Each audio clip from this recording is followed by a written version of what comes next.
We're going to investigate energy transfer. We're going to look at steam engines. So just pause to answer what you know about steam engines and the materials involved. And think about that before going on.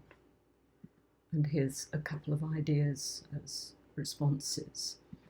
And which types of energy changes are involved? Here's a few that are the more common ones. In the static steam engine, you burn a fuel. We're going to use one with the hexamine tablets. And caution, you want well ventilated or a fume hood. There's a build-up of pressure, so a teacher demonstration only with students 10 feet away and with goggles on. And the parts will get very hot, allow them to cool before putting away. So you're going to just watch a lab of the static steam engine in motion.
And we're going to look at how it works and the energy transfers involved.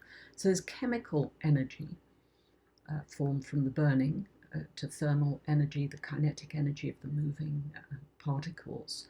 The water to steam, increasing kinetic energy in the molecules, and the steam, its kinetic energy increases as the temperature rises, and that will move the piston, again, kinetic energy that is there.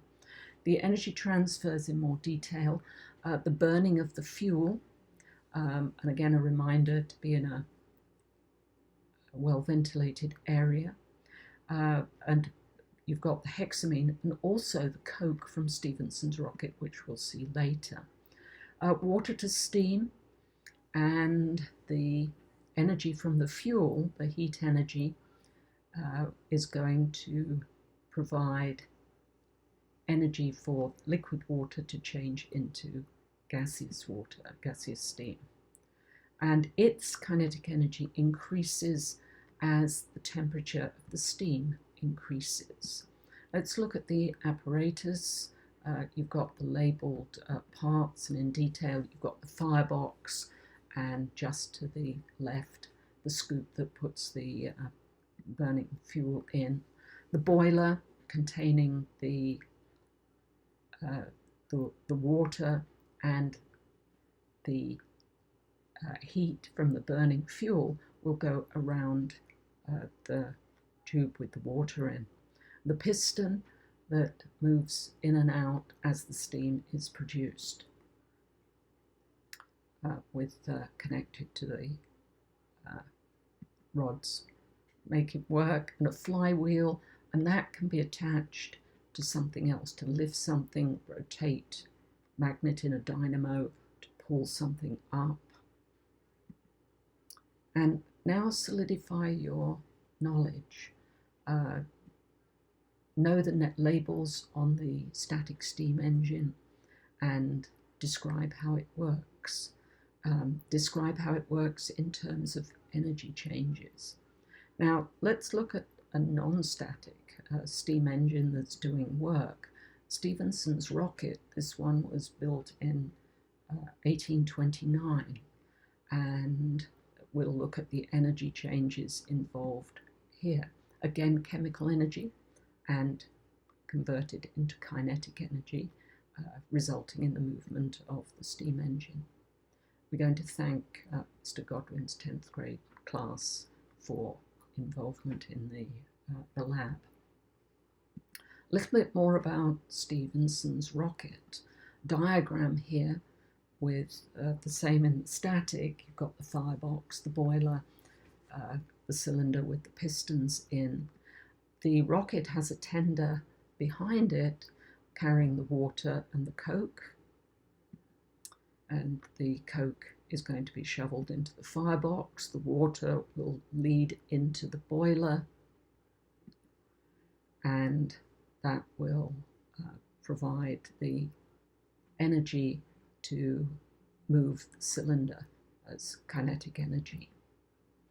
And looking more closely in the boiler, you've got a series of tubes. Side view, you'll really only see 4 of the tubes that the heat from the firebox goes through and exits through the chimney. But there are 25 tubes, which made Stephenson's rocket so useful. The cylinder is being pushed down by the steam until it's fully down, and the connecting rods are moving the wheel. Again, a look at side view of the boiler, and then end-on view, which would have a cap on it, and the firebox end, the heat from the burning fuel will go through what you see there as the white ends of the tubes. And looking more at the fuel, coke is cleaner burning. Its delta H is negative, it's giving out energy, and it's an exothermic reaction. It's formed when coal is heated in the absence of air, and it's lighter in colour and has fewer impurities than coal. Coal itself, this one is bituminous coal, more impurities than the coke. Some high quality coals, anthracites, have a very high carbon content. And one of the competition requirements of rocket was to have clean fuel to reduce the smoke. And you can see a video if you go to CLIAP's destructive distillation of coal. And the formation of coal from plant material, ancient plant material, millions of years ago, with the tectonic movements and pressure and temperature acting on it, forming coal, which we're converting to the coke for Stephenson's rocket. And pause here for some activities and other things to do, and to point out that the technology that the Stephensons developed is pretty much the same as in current day, with multiple tubes going through the boiler. Obviously, more connecting rods, more wheels. Here are some photographs of the slightly later 1830 version, because the piston is slightly more horizontal here. A cutaway, you can look at that in more detail, of the piston arrangement, and a replica in all of its glory. And let's go on to some other resources that you can pause and look at.